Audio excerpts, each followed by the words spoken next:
اپنے آپ کو اس وقت تک انسان نہ سمجھو جب تک تمہاری رائے غصے کے زیر اثر نہ ہو۔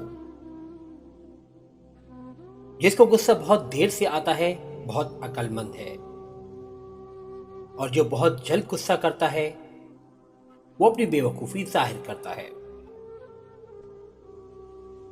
طنز اینک کے مانند ہے جس کے ذریعے اپنے چہرے کے سوا ہر چیز نظر آتی ہے۔ خاموشی بہت اچھی عادت ہے اگر آپ اسے مناسب وقت اور حالات پر استعمال کرتے ہیں۔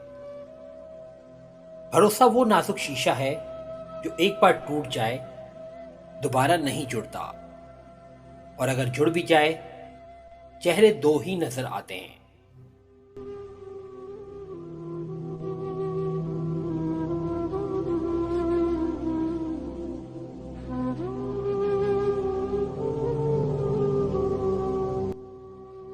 دوستو، ویڈیو اگر پسند آئے تو لائک کر کے شیئر کریں، اور مزید ایسی ویڈیوز کے لیے ہمارے اس چینل کو سبسکرائب کریں۔ شکریہ۔